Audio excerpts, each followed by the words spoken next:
Bisa? Bisa, Bisa, Bu. Bu. Oke, selamat siang semuanya.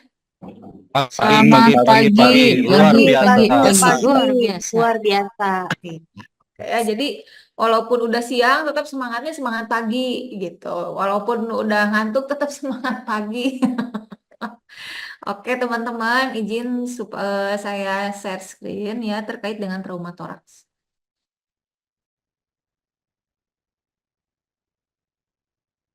Sudah ada ya? Nanti kita lebih banyak diskusi. Oke? Jadi ini untuk trauma toraks dan abdomen. Kenapa sih untuk trauma toraks dan abdomen ini selalu dideketin? Trauma toraks, trauma abdomen. Karena ada beberapa kasus yang memang untuk di trauma toraks itu ternyata ada suara usus di toraks. Adanya trauma abdomen, tapi suara ususnya ada di toraks. Atau misalnya trauma toraks, tapi kemudian terdengar juga ada suara usus di toraks gitu. Nah, Recording in kondisi progress. apa? Kenapa kok bisa gitu kan? Biasanya teman-teman kalau dulu mungkin belajarnya kalau trauma toraks itu trauma tumpul, trauma tembus, ada hemotoraks, eh, ada open pneumothorax, ada tension pneumothorax, ada apa namanya? Eh, aduh, kok bisa? Itu apa namanya? Laporan ada jantung. Nah, mungkin itu. Tapi makin berkembang ke sini, ternyata dalam pemeriksaan fisik kondisi pasien dengan trauma, ternyata bisa ditemukan nih bahwa pada saat pasien ini trauma toraks, bisa juga nih ada kedengaran suara bunyi usus di toraks. Atau misalnya trauma abdomen, ini kok suara ususnya kok nggak ada di abdomen. Bentuk abdomennya juga cekung gitu, bukannya cembung. Dia cekung, oh nggak ada suara ususnya. Kemana ini suara ususnya? Ternyata suara ususnya malah ada di toraks gitu. Nah ini menjadi salah satu yang mesti kita pelajari karena mungkin pada saat kuliah biasanya nggak ada. Sebelum masuk ke materi, saya mau nanya, ada yang kerja di UGD? Hayo atuh ngakulah, biar kita bisa diskusi. Ada yang kerja di UGD?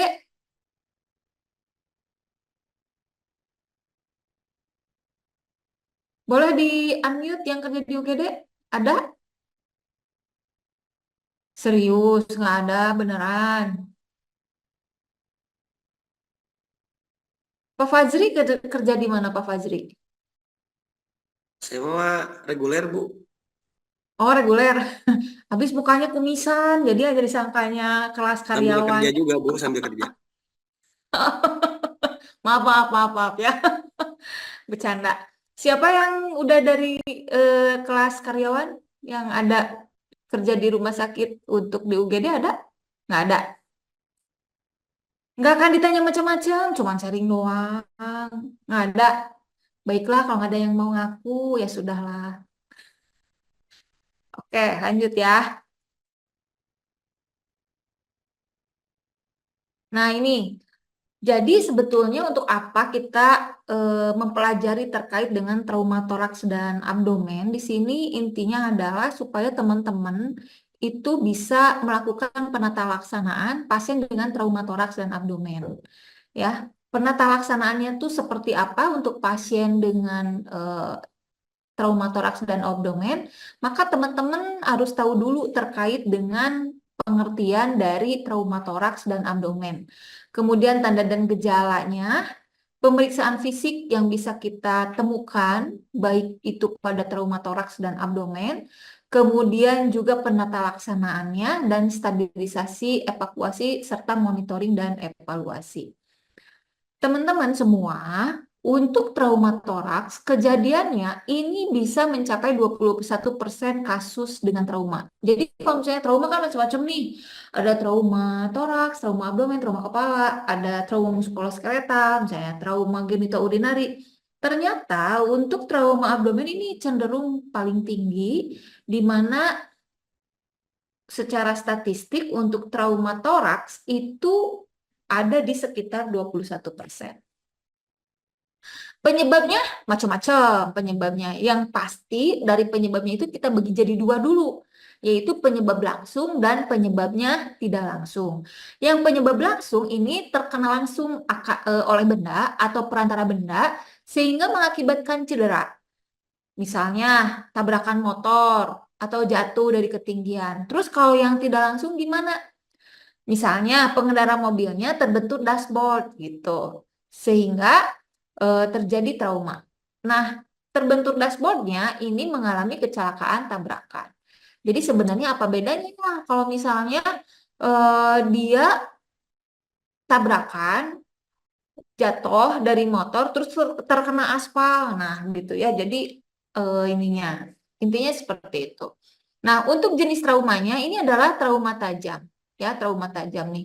Oke, teman-teman, saya mau nanya, ada yang pernah nonton film Mockingjay, Katniss Everdeen, ada? Ada nggak? Ih, jangan suka nggak ngaku atuh, nggak mungkin. Anak-anak muda nggak suka nonton. Ada nggak? Ih, serius, ih nanya. Nah, tanya lagi deh sama saya nih. Tadi, siapa namanya? Rianti pernah nonton? Mbak Rianti pernah nonton film? Kurang tahu, Bu, maaf. Tadi tuh siapa yang disebut sama saya? Tadi tuh siapa namanya tadi? Namanya.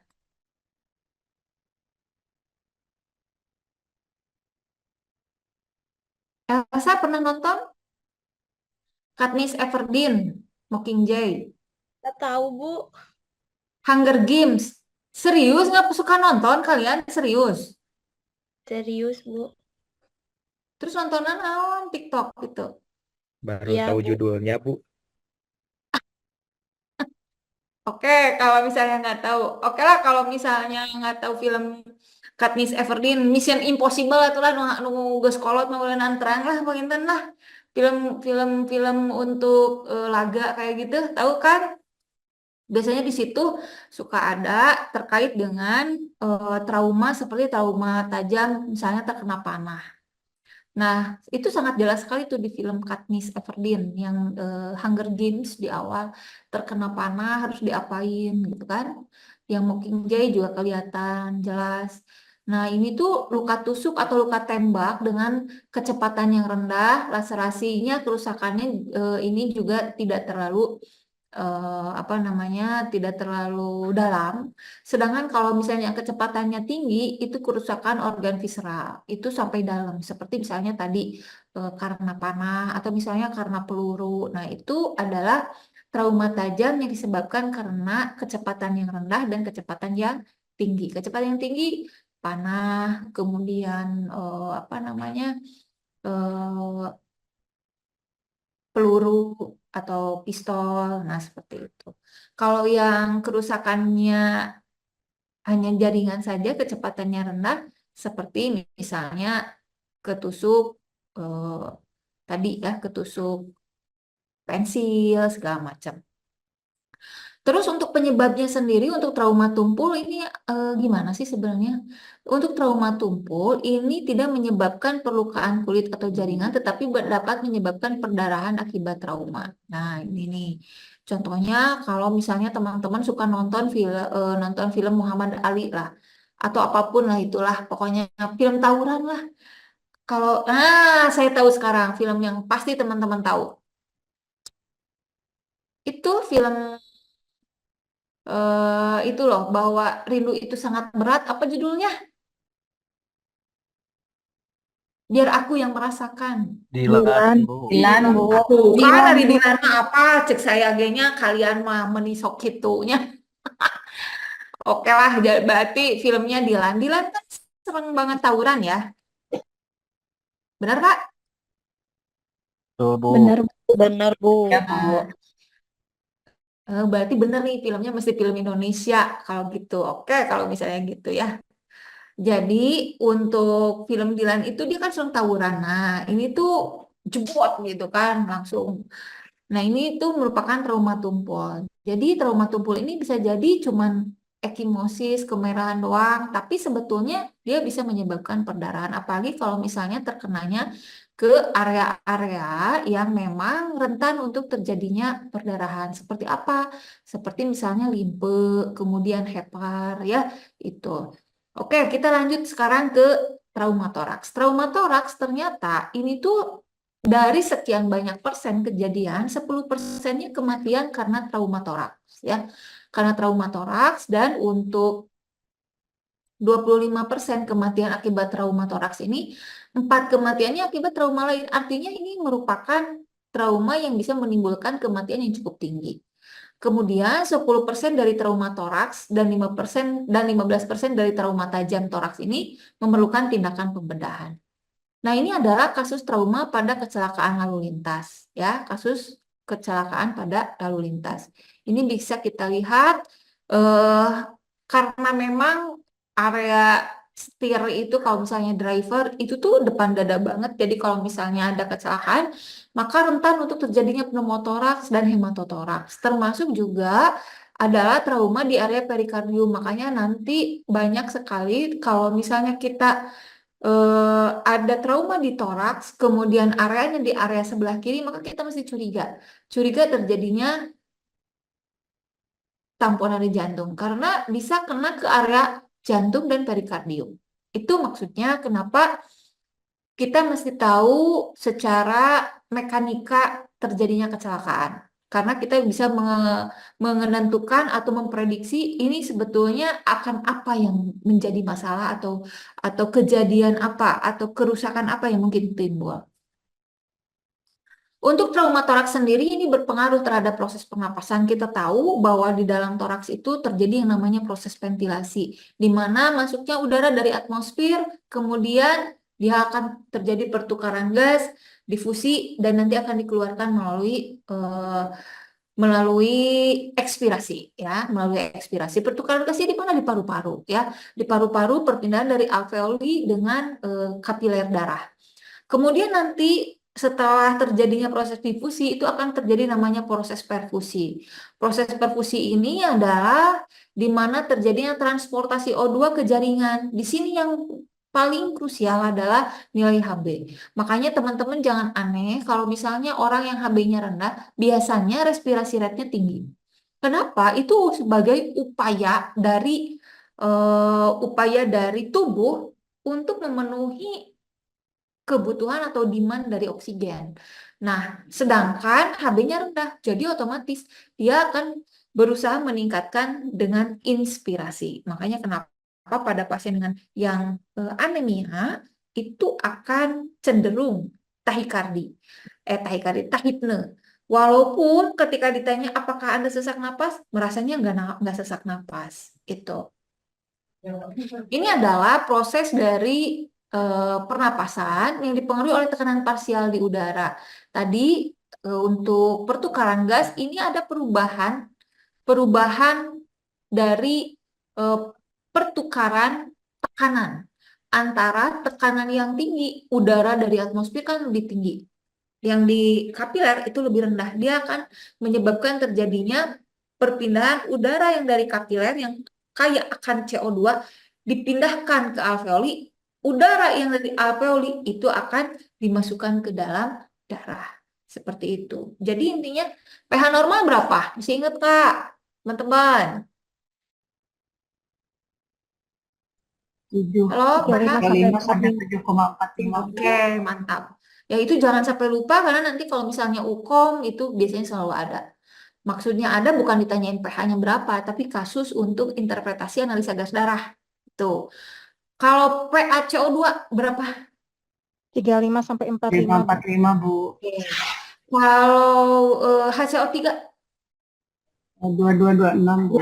22 sampai 26. Oke. Nah itu jangan lupa karena penentuan bahwa pasien ini ternyata dia ini adalah asidosis respiratorik, asidosis metabolik, alkalosis respiratorik, alkalosis metabolik itu dari ketiga tanda tersebut, ya. Oke, sekarang kita lihat tanda dan gejala dari trauma toraks. Hipoksia. Ketika saturasi O2 kurang dari 96%. Sebetulnya ketika misalnya saturasi O2-nya masih di 94 nggak terlalu kelihatan. Tapi ketika saturasi O2 sudah kurang dari 90, 91, 92 itu udah mulai kelihatan tuh. Udah mulai kelihatan akralnya dingin ya.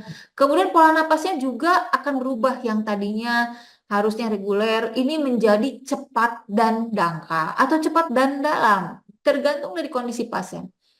Oke, teman-teman, saya mau nanya, ada yang kerja di ruangan penyakit dalam?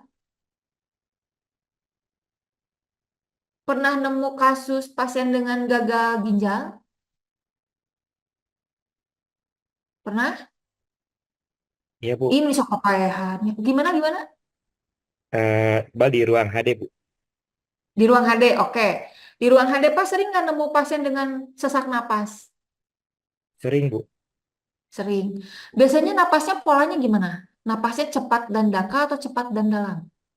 Cepat dan dangkal, Bu. Cepat dan dangkal kayak gini dong. Kelihatan nggak saya? Iya, Bu. Ah, kayak gitu atau kayak gini? Yang mana, Pak? Kebanyakan yang karena asidosis metabolik, Bu. Mm-mm. Nah, kalau misalnya karena asidosis metabolik, itu biasanya cepat dan dalam. Cepat dan dalam itu pola napas saya yang peragakan barusan yang kedua, yang kayak gini. Tapi kalau cepat dan dangkal, itu pada pasien-pasien dengan ibu-ibu yang mau melahirkan. Nah, gitu. Itu untuk ibu-ibu yang mau melahirkan seperti itu. Atau misalnya yang nyeri akut. Kalau yang dengan asidosis, sebagai upaya untuk mengeluarkan kadar PCO2 di dalam darah, maka akan merubah atau mengkompensasi tubuhnya dengan cara teknik pernapasan Kussmaul. Pernapasan Kussmaul itu adalah cepat dan dalam. Nah, kita lihat lagi di sini ternyata untuk respirasi rate-nya ini lebih dari 24, sedangkan respirasi rate lainnya bisa jadi kurang dari 10. Kalau udah kurang dari 10 itu udah harus dilakukan pemberian oksigen dengan ventilator. Dan yang tidak kalah penting adalah sianosis atau kebiruan. Di sini kebetulan gambarnya seperti ini ya, bisa jadi ya. Tapi bedain ya antara udah makan anggur ungu sama yang memang sianosis. Oke, teman-teman ya. Nah, jadi kalau misalnya seperti ini, kita lihat nih, life threatening thoracic injury ini termasuk adalah adanya airway obstruction, adanya tracheobronchial tree injury. Jadi robeknya tracheobronchial. Tandanya apa? Nah, biasanya teman-teman tahu kok sebenarnya. Kemudian, kalau misalnya itu yang di airway ini, yang di airway obstruksi dan tracheobronchial tree injury. Terus gimana nih kalau misalnya yang kenanya di paru-paru? Yang kenanya di paru-paru ada tension pneumotoraks, ada open pneumotoraks, dan ada massive hematotoraks. Kemudian kalau kenanya di area jantung gimana? Kalau kenanya di area jantung, tamponade jantung, kardiak tamponade atau traumatic sirkulasi RS. Nah, kita lihat sekarang, kalau misalnya kenanya di kasus terbanyak untuk kematian itu ternyata banyak di airway obstruksi. Airway obstruksi, tension pneumotoraks, cardiac tamponade, open pneumotoraks, massive pneumotoraks, dan flail chest. Walaupun untuk flail chest ini sebenarnya tidak terlalu ini ya, tidak terlalu apa namanya? Tidak terlalu banyak menimbulkan kematian, tetapi ini adalah kasus yang hidden atau yang tersembunyi. Oke, teman-teman, misalnya kita lihat nih, ini ada yang hidden six. Hidden six ini adalah kasus yang tersembunyi yang sebenarnya nanti akan menjadi letal dan menyebabkan kematian, yaitu aortic rupture. Kalau aorta rupture, gimana cardiac output? Bisa penuh nggak? Enggak dong. Jadi yang harusnya cardiac outputnya itu misalnya full 2 liter, karena ruptur aortanya, maka akan tersebar-sebar. Dia mencar-mencar kemana-mana. Sehingga otomatis cardiac outputnya akan berkurang, supply dengan demand tidak sesuai. Kemudian tracheobronchial rupture. Tracheobronchial rupture juga sama. Itu menyebabkan terjadinya yang namanya hidden juga untuk terjadinya lethal injury. Kemudian blunt cardiac injury. Ingat teman-teman, untuk blunt cardiac injury mungkin bisa jadi itu tidak akan muncul segera. Ya, tidak akan muncul segera. Pasiennya datang ke UGD, trauma toraks. Biasa aja. Tapi ternyata setelah berapa lama pasien ini tiba-tiba tiba-tiba mengeluh nyeri dada. Nyeri dada di ACS. Kalau nyeri dadanya di mana teman-teman? ACS, akut coronary syndrome. Tevina, kalau ACS atau sakit jantung karena infak miokard, nyerinya di mana? Halo Tevina, ada? Ada Bu. Ada. Oke Tevina, kalau yang nyeri dada, nyeri yang karena sakit jantung, nyerinya gimana sih? Karakteristiknya? Nyeri jantung ya Bu ya. Ya. Biasanya di ICS 4 atau 5. Mungkin ya Bu ya. Mm-mm. Kalau yang sakit jantung, Bu,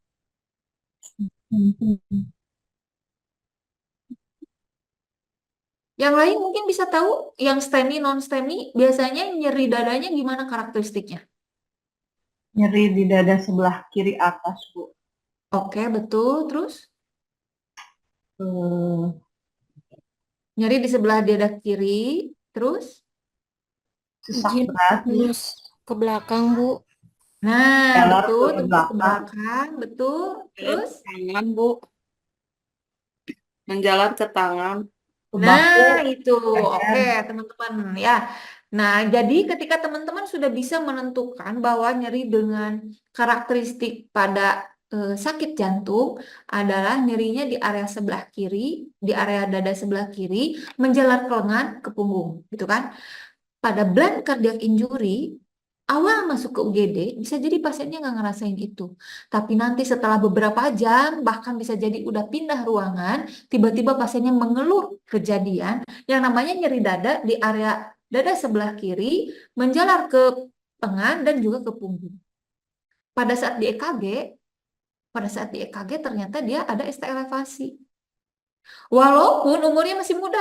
Nah, jadi jangan sampai teman-teman tertipu bahwa pasien dengan dia masih muda 25 tahun, ada riwayat trauma toraks, tapi kok nyerinya nyeri jantung. Nah, ini disebabkan karena adanya blunt cardiac injury. Jadi gimana penata laksanaan sama kalau misalnya pada yang ACS gitu. Kemudian diaphragmatic tear, di sini diaphragmatic tear itu apa? Itu adalah robekan diafragma, ya. Jadi bisa gitu diafragmanya robek, bisa ibu-ibu, ya, bisa bapak-bapak juga deh. Aku sebut lupa aku sebut.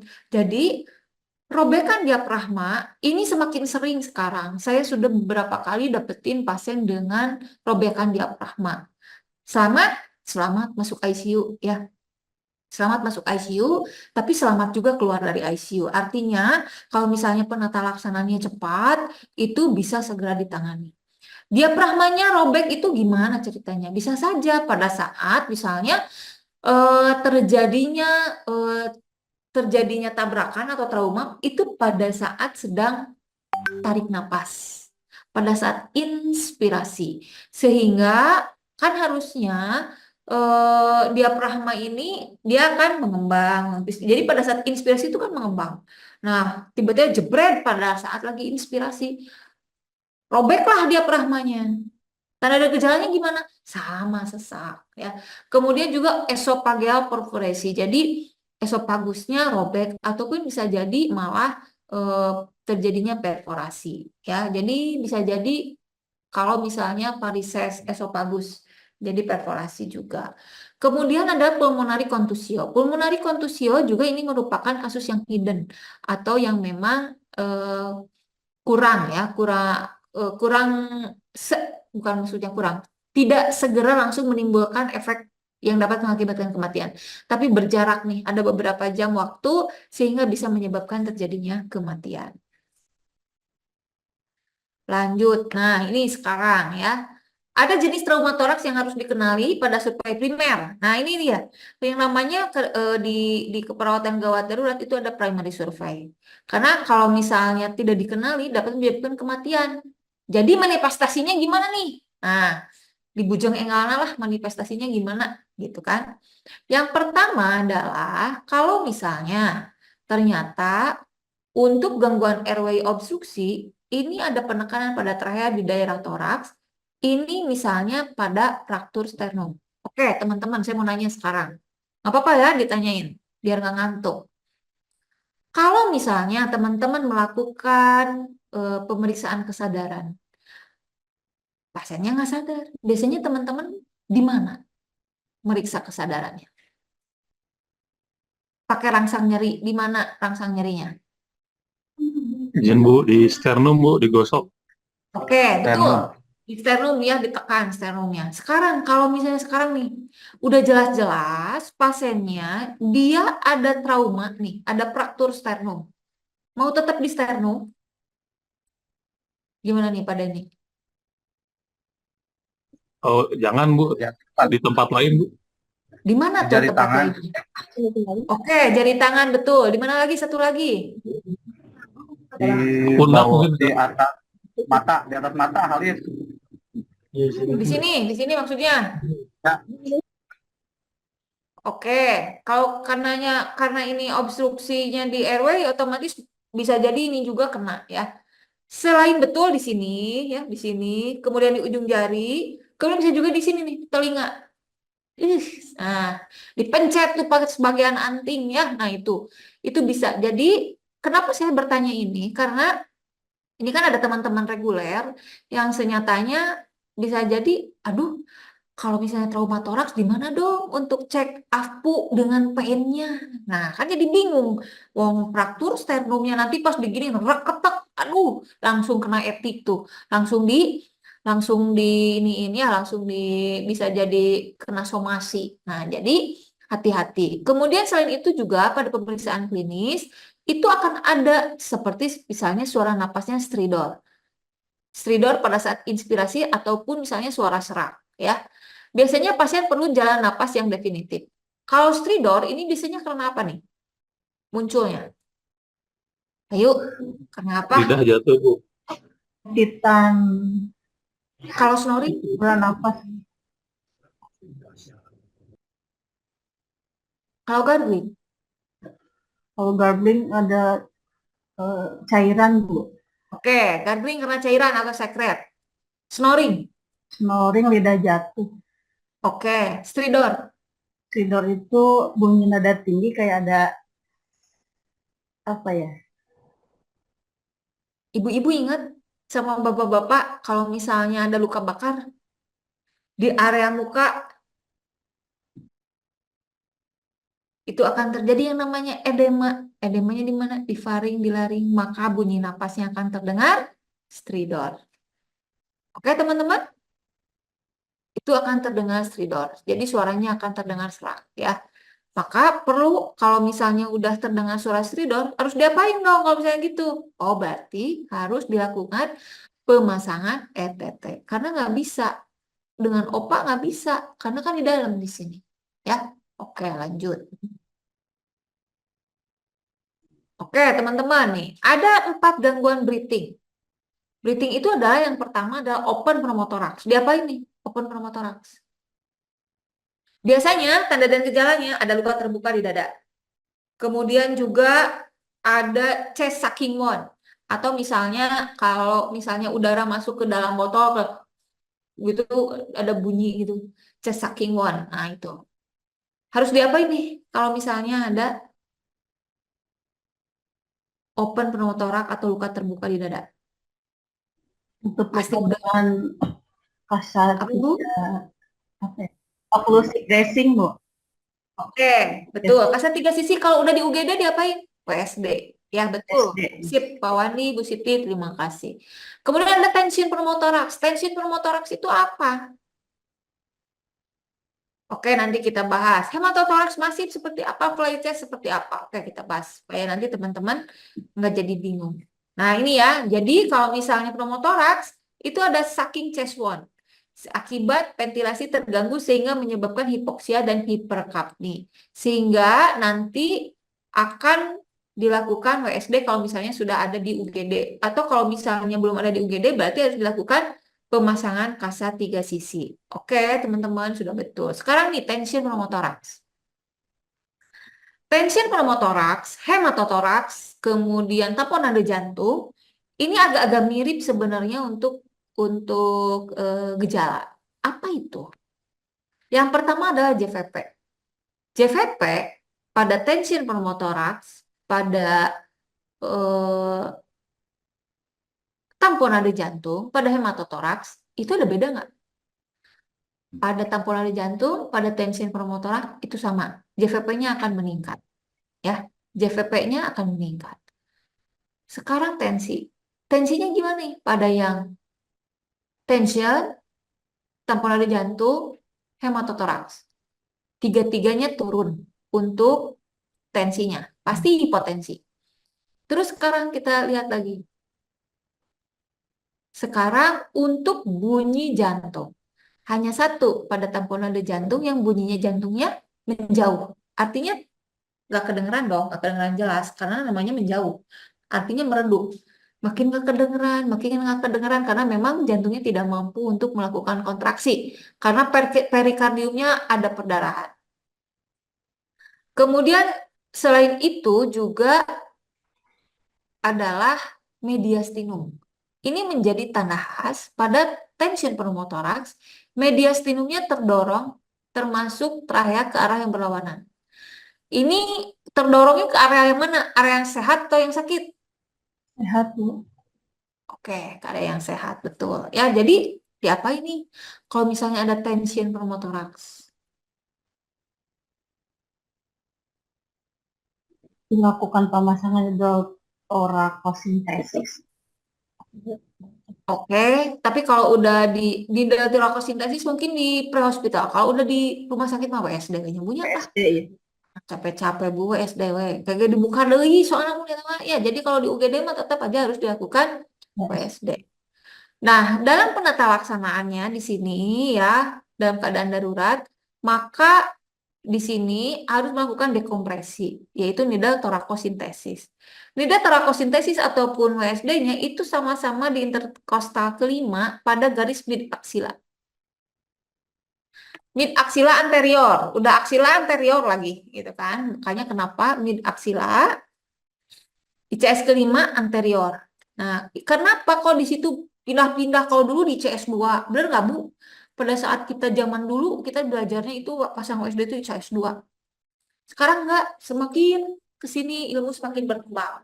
Ternyata otot dada di daerah tersebut itu menjadi lebih tipis dibandingkan dengan area lain.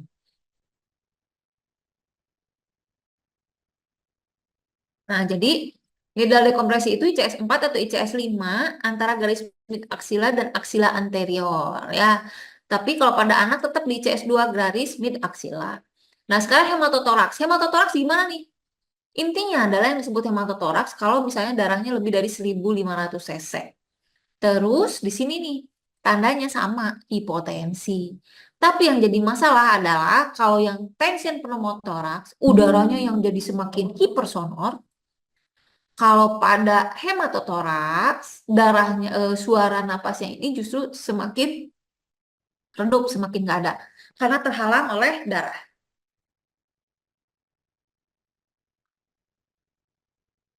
Nah, bayangkan kalau misalnya ternyata untuk hematotoraks ini darahnya lebih dari 1.500. Artinya sudah lebih dari 30% dong darah yang keluar dan dia terkumpul di paru-paru. Makanya kenapa paru-parunya ini bisa jadi kolaps, bisa jadi hipoksia, CRT-nya lebih dari 3 detik, kehilangan darah, dan intinya adalah tanda-tanda shock hipovolemik. Kalau ada yang mau bertanya langsung aja ya. Terus penata laksananya sama? Sama. Penata laksananya bagaimana? Mengganti darah yang hilang dengan pemasangan infus dan membawa pasien secepat mungkin ke rumah sakit. Tapi kalau misalnya udah di rumah sakit gimana? CTT aja. Pasang WSD. WFD sekarang dipasangnya di mana sih? Di OK apa di UGD? Ayo. Di OK. Oke, ada yang di OK nggak? Ada, Bu. Ada. Sering ini dilakukan pemasangan WSD? Sering nggak? Sering, Bu. Oke. Sering. Jadi kalau misalnya begitu artinya memang kalau dulu di UGD juga dipasang. Kalau sekarang WFD wajib di OK karena memang rentan untuk terjadinya penyakit dan juga rentan terjadinya perdarahan. Nah, sekarang value test. Untuk value test di sini dikarenakan fraktur iga multiple pada 2 atau lebih tulang dengan 2 atau lebih garis fraktur. Artinya, ini ada segmen tulang yang melayang. Akibatnya, nanti akan ada pernapasan paradoksal. Tahu pernapasan paradoksal, teman-teman? Jadi, jika bergelombang gitu, napasnya kayak yang bergelombang. Kelainan ini akan mengganggu ventilasi, namun lebih diwaspadai adanya kontusio paru, karena kan bisa jadi nusuk. Kemudian untuk di rumah sakit pasien akan dipasang ventilator karena pasang respirator dan juga analisa gas darah ya karena kalau misalnya ternyata PaO2-nya rendah dan PCO2-nya tinggi maka perlu segera dilakukan penanganan. Nah, ternyata sekarang untuk platelet test itu tidak masuk dalam kategori untuk yang letal, digantikan dengan tracheobronchial injury atau robekan pada bronkus. Yang value test digimanain teman-teman?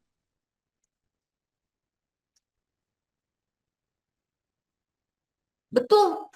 Kalau dulu di plester sabebat sadada-dada kan sampai belakang-belakang. Kalau sekarang di plesternya hanya area yang situ saja. Hanya area yang terkena value testnya atau segmen tulangnya yang melayang di situ aja. Nggak sampai dibebat sampai ke belakang-belakang. Gitu. Dan yang tidak kalah penting adalah pemberian analgetik. Karena dengan pemberian analgetik, teman-teman, itu akan membantu pasien agar tetap bisa bernapas dengan cepat dan dengan normal. Beda dengan kalau misalnya dia dibiarkan, napasnya akan cepat dan dangkal. Kenapa? Karena dengan inspirasi dan ekspirasi itu menyakitkan buat pasien dengan value test. Nah, ini untuk bentar. Nah, ini tadi udah. Sekarang terkait dengan tamponade jantung. Ingat tamponade jantung? Itu ada 3 yang disebut dengan triasbek. Apa itu triasbek? Hipotensi, JVP-nya naik, dan bunyi jantungnya menjauh. Yang tadi, ya, bunyi jantungnya menjauh. Inspeksi biasanya pada pasien ini akan ditemukan adanya jejas. Kemudian ekspansi kedua paru simetris dan bahkan juga bisa jadi tidak. Pada auskultasi ternyata bunyi napas ini kan harusnya sama antara kiri dengan kanan. Tetapi ini bisa jadi agak sedikit berkurang. Kemudian untuk perkusi ternyata bisa jadi ditemukan adanya bunyi sonor pada daerah jantung yang berbunyi redup. Nah, di atas lambung atau usus berbunyi timpani. Contohnya misalnya pada yang pneumotoraks. Ya, karena memang pada saat diiniin udaranya terjebak di situ nggak bisa keluar kalau pneumotoraks. Tension pneumotoraks. Beda kalau misalnya pada yang hemotoraks. Pada yang hemotoraks pada saat perkusi bunyinya akan redup. Danas. Gitu. Oke, lanjut sekarang. Masih semangat? Masih, Bu. Masih. Semangat. Semangat pagi?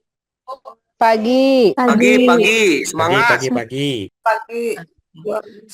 Pagi, semangat pagi luar biasa. Oke, ya. Nah, sekarang untuk stabilisasi. Yang pertama adalah stabilisasi pada pasien traumatoraks setelah dilakukan pada saat kita melakukan primary survey, ada patensi airway control spine. Ya, itu utamanya. Jadi kalau misalnya ada jejas di mana? Di leher, clavicula, itu udah pasti. Waspada patensi airway, control spine, atau imobilisasi leher. Berikan oksigenasi dan ventilasi disesuaikan dengan kebutuhan, sesuai dengan jenis cedera pasien. Lakukan resusitasi cairan jika ditemukan pasien mengalami shock. Periksa mineralogis seperti GCS, pupil, dan tanda lateralisasi dan cegah terjadinya hipotermi. Ingat teman-teman, pada saat evakuasi dilakukan setelah primer survey atau keadaan yang mengancam nyawa, itu sudah dilakukan stabilisasi. Jadi nggak bisa tiba-tiba langsung dilakukan evakuasi. Harus dilakukan stabilisasi terlebih dahulu. Saya mau nanya sekarang nih, teman-teman. Kalau misalnya ada suara napas gargling, ada ada jejas di leher dan di klavikula. Pasang Colarnex dulu atau suction dulu?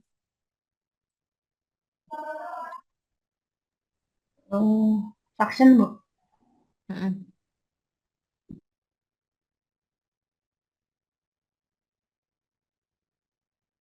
Atau jangan secret dulu atau opa snoring. Pasiennya snoring, dia juga ada jejas di klavikula dan di leher. Pasang Colarnex dulu atau pasang opa dulu? Pasang opa. Colarnex.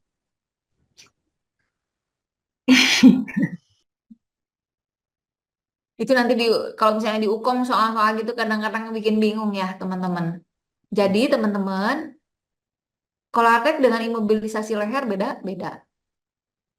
Kalau misalnya kita akan memasang OPA, pasiennya itu sudah dilakukan pemasangan Colarnex, bisa dibuka nggak mulutnya? Bukan yang busa ya, harus yang rigid Colarnex-nya. Susah, Bu. Bisa dibuka nggak? Nggak bisa, Bu. Nggak bisa. Susah. Jadi imobilisasi leher baru dilakukan pemasangan OPA, setelah di pemasangan OPA baru dilakukan pemasangan Colarnex. Oke, teman-teman? Imobilisasinya manual, betul. Sip. Oke ya. Yang lagi ngantuk bisa minum kopi. Kopinya sendiri-sendiri ya. Kemudian di sini monitoring dan evaluasi pasien traumatoraks adalah pastikan oksigenasi ventilasinya adekuat. Lihat respirasi rate-nya. Lihat saturasi O2-nya. Kalau teman-teman di bagian atau di ruangan suka ada news, sebetulnya news juga atau LWSS itu dilakukan juga di UGD. Kenapa ini perlu pemantauan respirasi rate dan SpO2? Untuk mencegah jangan sampai terjadinya hipoksia. Udah tahu dia 92, dikasih dulu Nasal-Cano sampai dia literannya 12 liter. Dia nggak akan efektif, mau ayah sakit, pasiennya juga kena ini ya, kalau misalnya terlalu kencang dengan Nasal-Cano.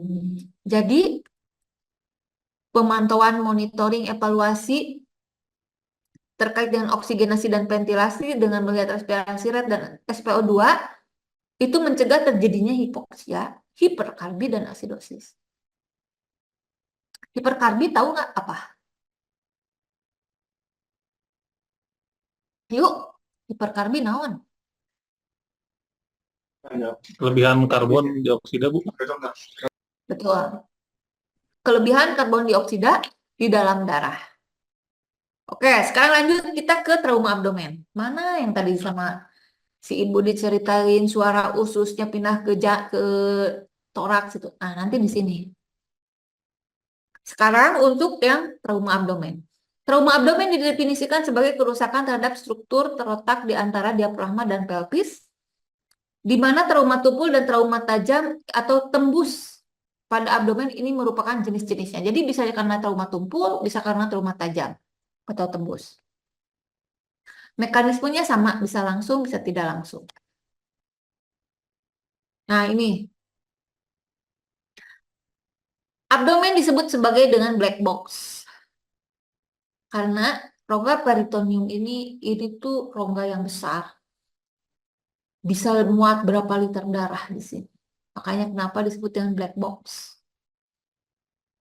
Trauma tumpul, organ yang paling sering adalah limpa, retroperitoneal, hati, dan organ berongga. Limpa 40-55%, retroperitoneal 15%, hati 35%, dan organ berongga tuh naon sih? Kalau di sistem pencernaan organ berongga apa? Usus, Bu. Usus Betul. besar, usus halus. Usus, lambung, oke. Oh, Kolon, oke, betul. Ya, oke, Pak. Sip, lanjut.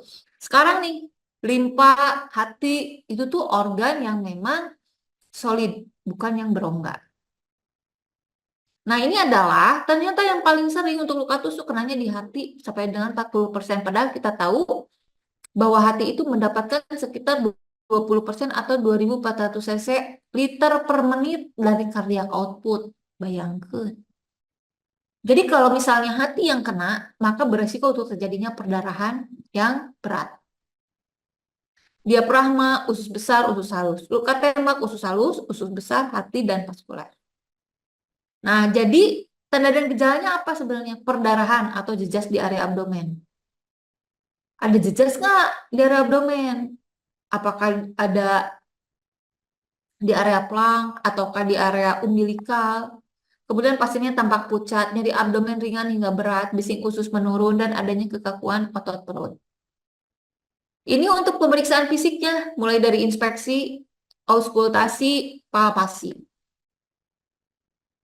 Nah, hati-hati ada tidaknya gravitasi di area pelvik. Nyeri pada kuadran kiri yang menyebar ke arah shoulder yang menggambarkan adanya trauma limpa atau diafragma. Jadi, dia menjalar tuh di area pelvik, tapi dia juga menjalar kemana? Ke kuadran kiri, menjalar ke bahu, ya. Kemudian ini kalau misalnya seperti itu berarti adanya trauma limpa atau diafragma. Nah, jadi untuk pemeriksaan radiologis traumanya gimana? Bisa dengan foto cervical lateral, toraks AP, pelvis AP, ya, foto abdomen AP, dan CT scan abdomen. Ini untuk diagnostik khusus bisa dengan fokus asesmen sonografi, FAS, DPL, diagnostik peritoneal fase, USG, wah sering lah di UGD mah udah ada USG abdomen mah. Udah sering CT scan dan trauma penetrans. Apakah kenanya di anterior?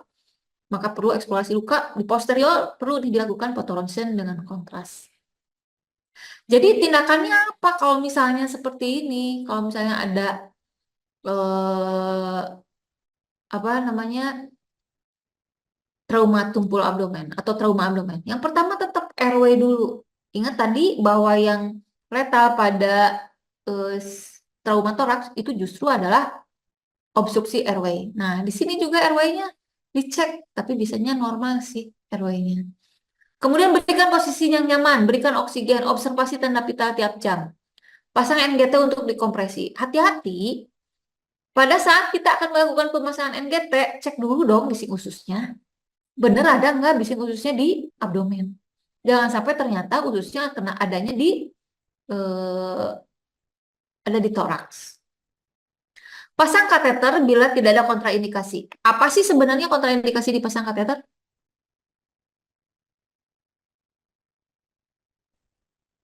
Ada jejas, Bu, daerah vesika urinary. Oke. Apalagi? Trauma buli, oke. Terus apa lagi? Kalau trauma buli ada jejas di vesika urinaria, maka kalau misalnya dari tanda dan gejala apa nih? Ada darah di meatus uretra. Darah urin. Ya, ada gross hematuri, ada darah di meatus uretra. Hati-hati, maka nggak boleh tuh dipasang kateter dulu. Ya, kenapa kalau dipasang kateter takutnya yang keluar ada pure langsung darah keluar, langsung pasiennya hipovolemi. Terus kalau misalnya ternyata nih ada fraktur di pelvik, apa sih tanda ada fraktur di pelvik? Yaitu adanya tanda ekimosis di mana di selangkangan, dua-duanya, di umbilikal juga ada, kemudian di atas simfisis, ya. Kemudian juga biasanya kalau misalnya dilakukan colok dubur, itu prostatnya itu akan melayang. Kalau misalnya ada fraktur pelvik. Dan kalau misalnya ternyata ada benda asing tertancap, itu nggak boleh dicabut. Harus tetap dipasang pakai bantalan kasa supaya tidak menimbulkan pergerakan pergeseran sehingga semakin memperparah kondisi kerusakan dari organ dalam. Yang tidak kalah penting adalah perawatan teknik septik dan aseptik. Terus kalau ususnya keluar digimanain?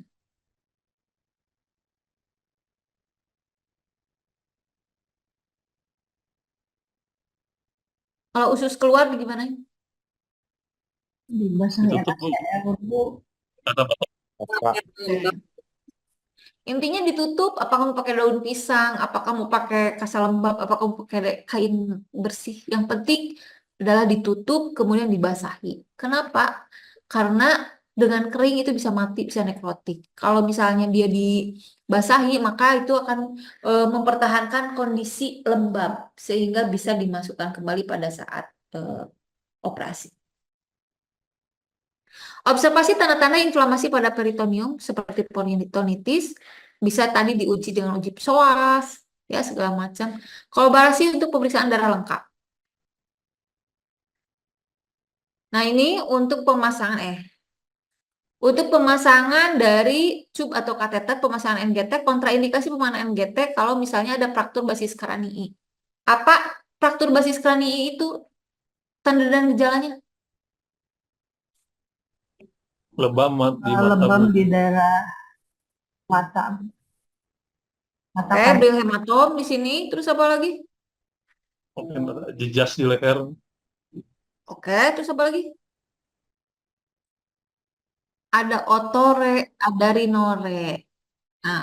Ya, jadi ada otore, ada rinore, ada bel hematom. Hati-hati nih untuk dilakukan pemasangan NGT. Karena bisa jadi niatnya masangnya ke hidung, mau ke tenggorokan, jadi offset, jadi kemana NGT-nya? Iya, otak. Apa akibatnya kalau misalnya otak masuk, NGT-nya masuk ke otak, semakin memperberat dari volume otaknya itu sendiri. Jadi TTIK-nya semakin berat. Makanya kenapa hati-hati. Kemudian untuk pemasangan kateter urin sering dilakukan sebagai bagian dari tahapan resusitasi. Kontraindikasinya bila ada struktur uretra. Seperti juga tadi ya, ada meatus uretra, ada darah di meatus uretra, kemudian juga disertai dengan hipotensi dan sebagainya. Kegunaan untuk monitoring di uresis. Karena kita sebenarnya dengan memberikan terapi cairan, resusitasi cairan, maka kita juga perlu evaluasi sebenarnya. Evaluasinya, lihat hemodinamik. Hemodinamiknya bagus, lihat luaran urinnya. Kalau misalnya ternyata urinnya udah jadi ada gagal ginjal, aduh ini susah. Kemudian dekompresi vesika urinaria bila akan dilakukan. Oke. Nah, ini selanjutnya adalah untuk nggak boleh untuk mencabut. Nah, nggak boleh nih langsung dicabut jika dina film. Wah, si Dilan cabut gitu. Nggak boleh karena dapat menyebabkan perdarahan hebat dan dapat menyebabkan shock. Periksa denyut nadi distal di tempat luka tusuk dan imobilisasi objeknya. Ini untuk trauma pelvis, biasanya akibat tabrakan mobil dan pejalan kaki sepeda motor. Fraktur pelvis mempunyai hubungan erat dengan cedera pada struktur intraperitonia dan juga retroperitonia. Tadi mekanisme traumanya kompresi lateral ataupun vertikal. Lihat yang dilihat adalah apa? Inspeksi palpasi tulang pelvis, palpasi prostat.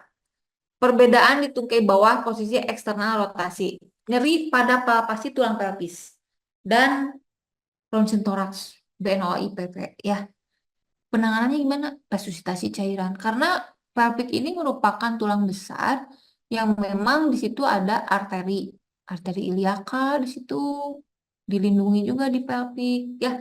Kemudian arteri renalis. Nah, makanya kenapa di sini penting untuk dilakukan resusitasi cairan. Cairan apa yang paling utama pada saat kejadian trauma? Ayo, cairan apa? RL, Bu. Kalau itu Tahu itu. Oke, RL. RL-nya udah dikasih tetap wae nggak naik-naik tensinya.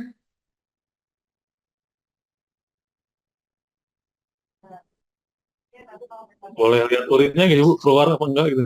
Kalau enggak, Urinnya nggak kalau itu. keluar. Urinnya nggak keluar. tensi Tensi koloid udah naik. Oke, koloid dan juga transfusi. Oke, teman-teman. Teman-teman reguler bisa mengikuti ya. Ini kan sekalian sharing supaya teman-teman di reguler, oh iya harusnya begini, begini tahapannya gitu. Dan yang tidak kalah penting adalah fiksasi eksternal. Fiksasi eksternal ini apa sih? Artinya kalau misalnya ada perdarahan adalah mesti balut tekan. Apapun kondisinya, dimanapun tempatnya. Termasuk kalau misalnya itu adalah di fraktur pelvik. Jadi harus diapain yang disebut dengan pelvic wrapping. Jadi jika bikin lepet ya gitu. Oke, sekarang untuk trauma toraks ya. Nah, untuk trauma abdomen. Intinya adalah tetap yang pertama airway, kemudian breathing, sirkulasi. Sirkulasi ini jika sudah atau tanda menuju atau memiliki resiko terjadinya shock, lakukan resusitasi cairan. Periksa mini neurologis, GCS, pupil, dan tanda lateralisasi, cegah terjadinya hipotermi. Dan yang tidak kalah penting adalah lakukan evakuasi setelah dilakukan stabilisasi, karena bisa mengancam nyawa. Nah, untuk monitoring evaluasi pasien dengan trauma abdomen, tetap pastikan dulu airway, breathing, sirkulasi, disability-nya harus stabil. Jika terjadi shock, maka pantau nih intake output cairan. Dan nggak boleh dicabut kalau misalnya ada benda tajam yang menancap. Karena kalau misalnya ususnya keluar, itu perlu kita jaga kelembaban dengan menggunakan penutup dari usus. Apakah itu keresek, ataukah itu kain, ataukah itu kasa lembab, enggak gitu ya. Oke. Masih semangat ya? Sedikit lagi kok. Tenang aja, sedikit lagi. Sekarang yang trauma muskuloskeletal. Ada pertanyaan sebelum ke muskuloskeletal? Atau lanjut? Assalamualaikum Bu, izin bertanya sedikit Bu. Boleh, enggak? Silakan Baik, yang bertanya Bu. siapa? Izin Bu, saya Denny. Bagaimana Bu kalau misalnya ada trauma tusuk dengan luka perdarahan dengan tanda-tanda eh, hip shock yang nyata gitu Bu, apa yang harus kita lakukan? Apakah kita imobilisasi dulu luka tusuknya biar nggak bergerak atau langsung lanjutkan ke resusitasi gitu Bu? Oke. Pertanyaan yang bagus, Pak Denny. Intinya, Pak Denny ini sendirian atau berdua? Atau ada tim lain? Itu pertanyaan pertama. Oke. Kalau misalnya Bapak sendirian, maka utamanya adalah kalau ternyata ada perdarahan, hentikan dulu perdarahannya sebelum pasang infus. Hentikan perdarahan, kalau misalnya dia fraktur atau apapun, hentikan perdarahan. Setelah dihentikan perdarahan, baru kita lakukan resusitasi cairan. Ini juga pertanyaan-pertanyaan yang banyak ditanyakan di uji kompetensi. Yang mana duluan? Kalau di UGD kan kayaknya barengan semuanya dilakukan, soalnya banyak orang. Tapi kalau misalnya secara logika kita akan melakukan nih pemberian cairan, mengganti cairan, tetapi justru ini ada yang bocor nih, diibaratkan sebagai ember. Berarti kan kita ngasih cairan juga percuma, karena kan akan keluar lagi, keluar lagi. Makanya kenapa yang pertama adalah kontrol perdarahan, kontrol bleeding dengan balut tekan. Kalau misalnya kita orang rumah sakit udah bukan balut tekan lagi, tapi bisa juga dilakukan klem untuk apa namanya untuk pembuluh darah yang memang putus. Tapi tidak boleh sembarang klem karena akan menyebabkan terjadinya dead space. Karena dengan adanya dead space itu akan semakin memperlama proses penyembuhan. Beda kalau misalnya memang kompetensinya belum nyampe sampai situ, ya otomatis hanya balut tekan saja. Tapi kalau kita kan karena udah perawat, udah tahu nih, oh ini sumber perdarahan yang cepat, gitu. Satu.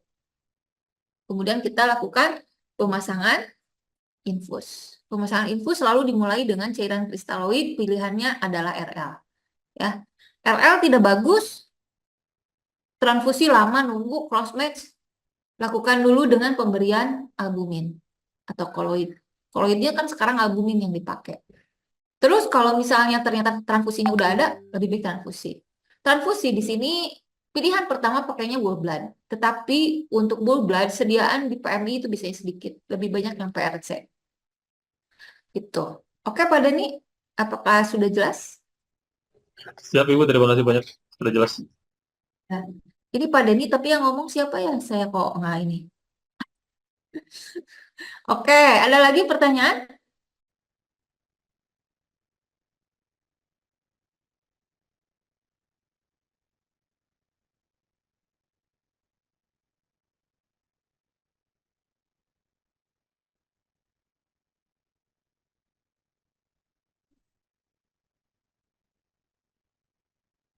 Fiksasi dulu. Fiksasi dulu. Karena akan semakin ya. Karena akan semakin memperparah.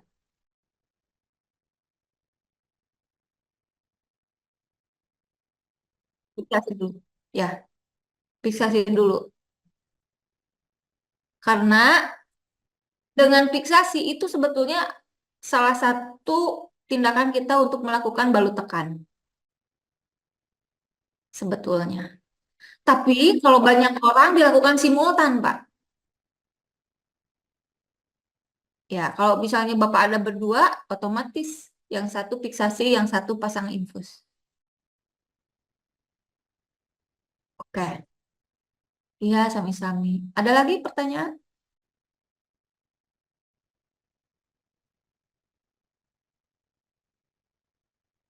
Tidak ada? Oke, kalau tidak ada, kita langsung ke trauma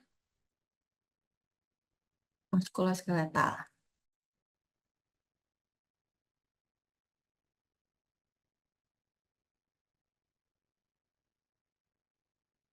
Oke, ini untuk trauma muskuloskeletal ya. Aduh, tapi tenang ya, namanya muskuloskeletal, materi muskuloskeletal ini kadang-kadang suka diambil sama materi KMB. Jadi nggak masalah lah. Mengaja gitu kan ya, kalau misalnya ada juga gitu ya. Oke, sekarang kita lihat nih.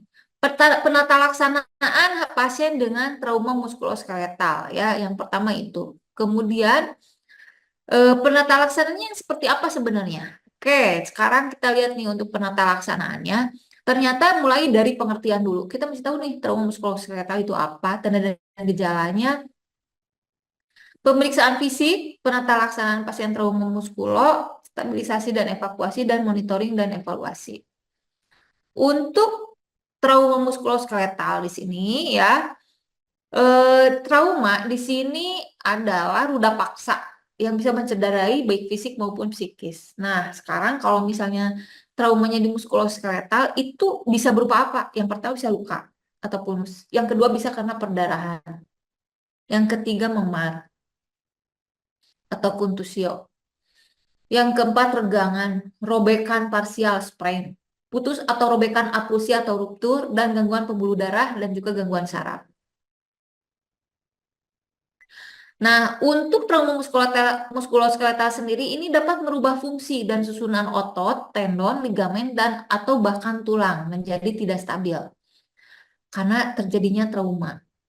Yang terbuka ini biasanya disertai dengan perdarahan, dan yang tertutup ini bisa jadi tidak terlihat adanya kerusakan pada area luar, utamanya pada kulit, tetapi sebetulnya pada bagian dalam atau visceral ini bisa terjadi yang namanya perdarahan. Tipe cedera penyertanya itu biasanya ada cedera saraf juga, disertai dengan cedera saraf, ada cedera arteri, cedera vena, dan cedera jaringan. Akibat dari trauma ini pada muskuloskeletal, maka fraktur nih. Yang pertama yang paling banyak terjadi adalah fraktur. Pada fraktur, ada cedera saraf nggak? Ada. Ada cedera arteri? Bisa jadi. Ada cedera peno? Oh iya. Ada cedera jaringan? Oke. Jaringan tulang aja itu udah jadi, tulang aja itu udah jaringan. Berarti ada kerusakan pada jaringan. Kemudian yang kedua adalah dislokasi. Dislokasi yang bagaimana yang sebetulnya bisa menyebabkan terjadinya gawat darurat. Emang kelingking dislokasi gawat darurat? Coba. Halo? Kalau dislokasi pada kelingking gimana? Gawat darurat nggak?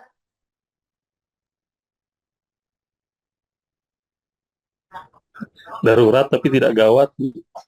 Nah, ya. Jadi kita mesti lihat, oh ini ternyata mengancam nyawa nggak sih? Gitu kan dislokasi pada kelingking ini. Kemudian amputasi. Nah, sebenarnya amputasi yang bagaimana? Yaitu amputasi yang amputasinya ini pada saat itu di tempat. Nah, ini yang menjadi bahaya sebenarnya. Kemudian strain, sprain, putus ligamen, ruptur tendon, kerusakan neurovaskular, dan kompartemen sindrom. Ini adalah tanda dan gejala dari trauma muskuloskeletal. Bisa jadi teman-teman, di soal nggak akan ditulis adanya deformitas. Apa sih deformitas itu sebenarnya?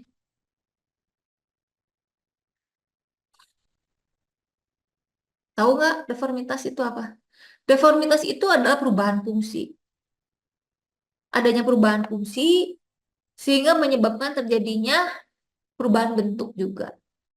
Adanya perubahan fungsi, perubahan bentuk, disertai dengan nyeri, perubahan warna kulit, teraba dingin pada lokasi cedera, sendi tidak stabil, struktur tulangnya asimetris, kehilangan sensasi. Ini ada yang lupa nih. Adanya krepitasi. Itu menjadi tanda khas dari fraktur. Deformitas, krepitasi, nyeri, perubahan pada warna kulit, sendi tidak stabil, struktur tulang asimetris, kehilangan sensasi.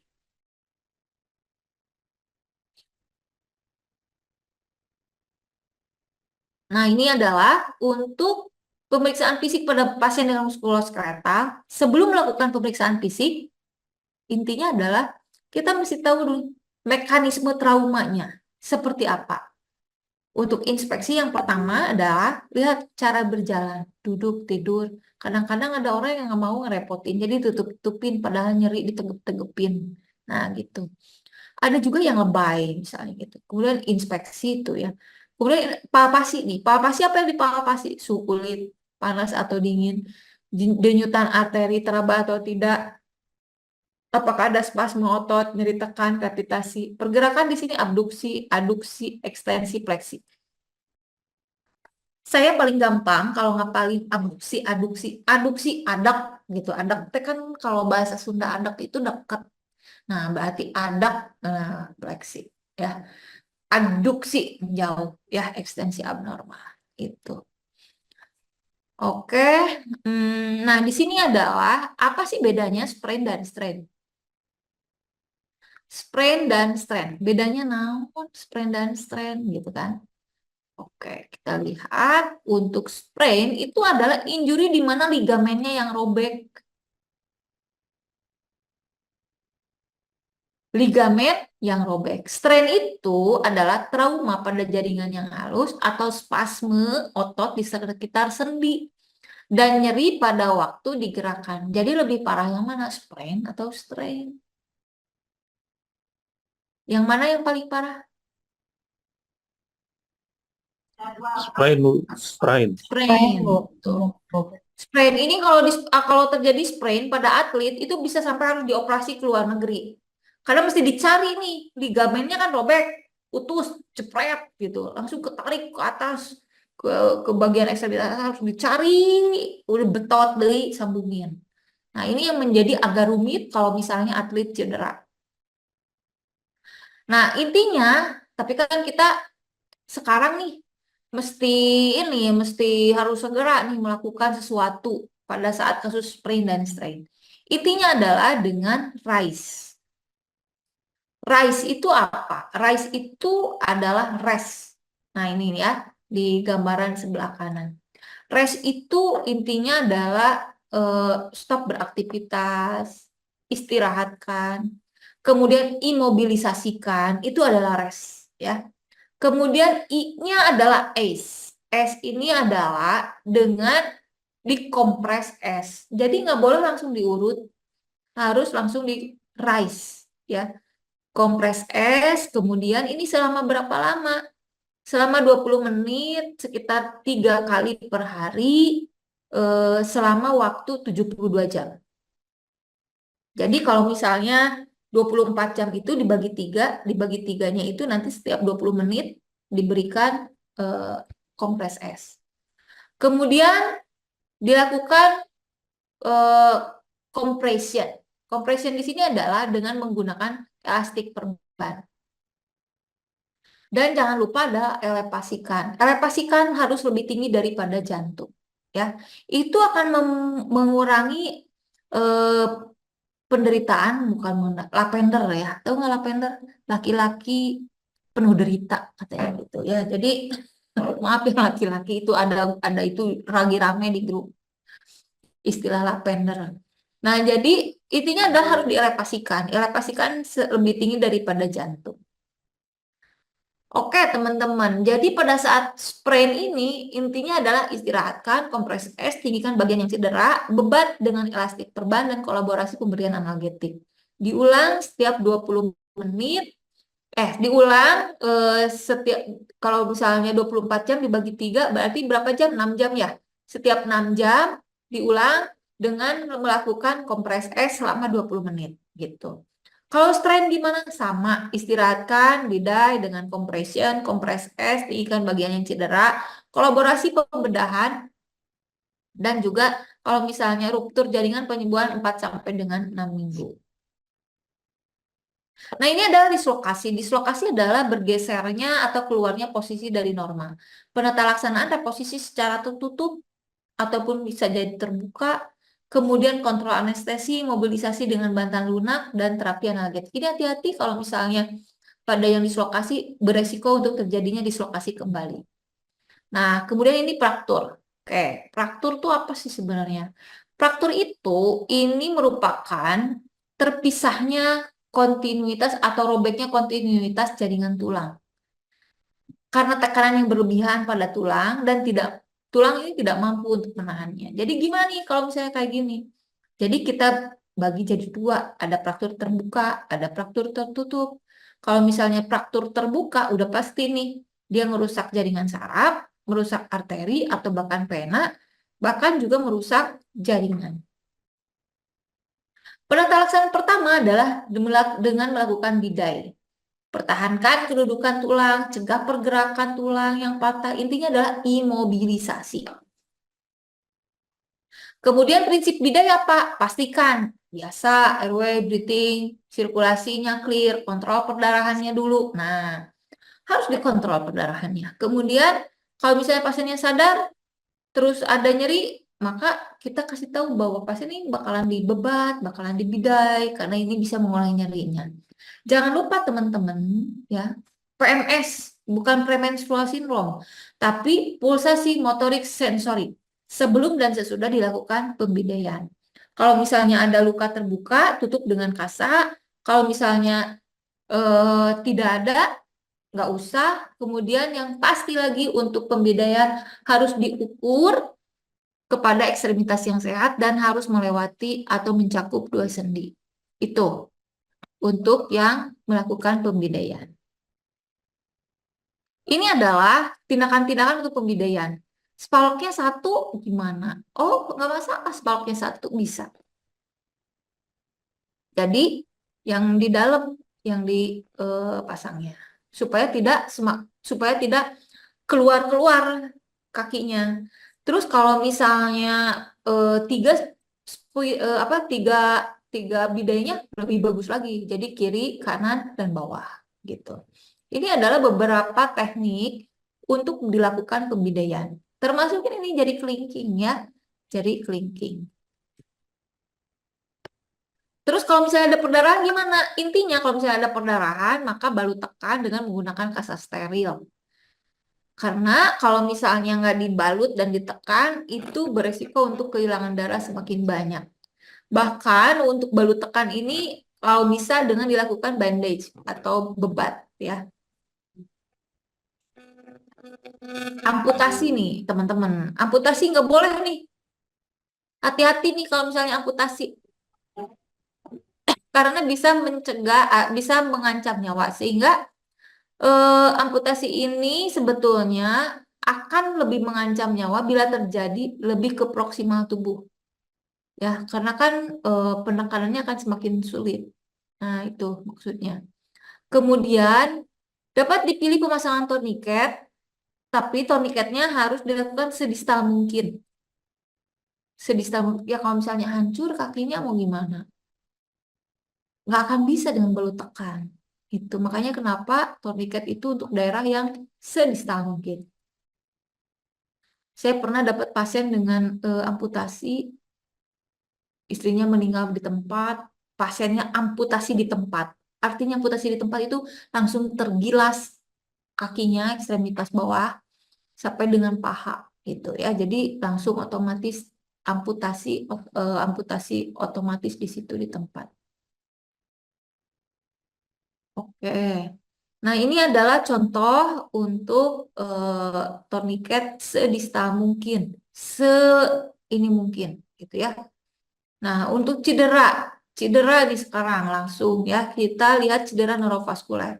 Cedera neurovaskuler merupakan salah satunya.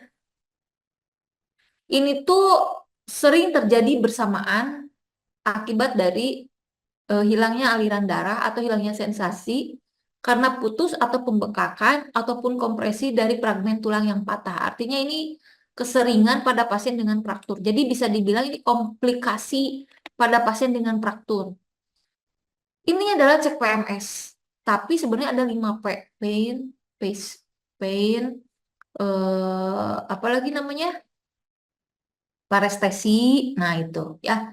Oke.